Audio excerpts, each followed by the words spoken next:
jaaliyadda Soomaaliyeed ee waddanka Jarmalka ayaa si weyn u soo dhaweysay ugaaska Soomaaliyeed gaar ahaan ugaaska Hawiye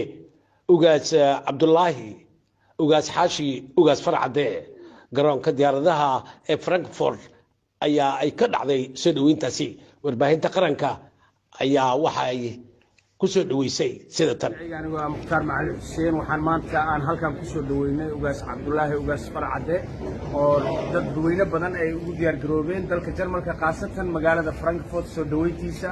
waxaan leenahay ugaas soo dhawaaw 1 2 3 jeer intaba soo dhawaaw aan leenahay ugaas warahmatullahi wabarakatuh halkan waxaan u taaganahay anaga ummad Soomaaliyeed ugaaska beelaha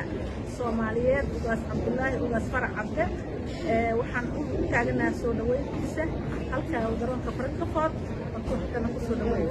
واتاي لما سو كوبي كرو سو دوينتي ما انت كد على جرونكا فرانكفورت waxaa kaloo kamid ah magacaada magacaygu waa Bashiir Cabdi Nuur waxaan soo dhaweynayaa ugaaska beelaha Soomaaliyeed ugaas Farcade soo dhawaan leenahay Frankfurt wahgaag aniga waa magacaygu Salaad Cali Cusmaan waxaan soo dhaweynayaa ugaaska beesha aan soo dhaweynayno magaalada waddanka Jarmalka gaar ahaan magaalada Frankfurt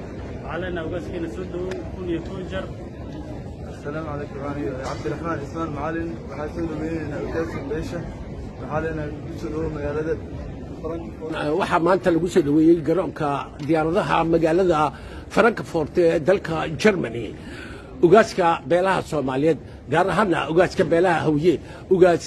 Cabdullaahi Xaashi Farcade oo isagu markaasi soo gaaray magaalada Frankfurt ee dalka Germany ugaas Cabdullaahi ugaas Xaashi ugaas Farcade oo halkaas ay ku soo dhaweeyeen jaaliyadda Soomaaliyeed ee Germany ayaa waxa uu mahadnaqay soo dhaweyntooda isagoo ka hadlay ugaaska wuxuu yiri waa maadsantahay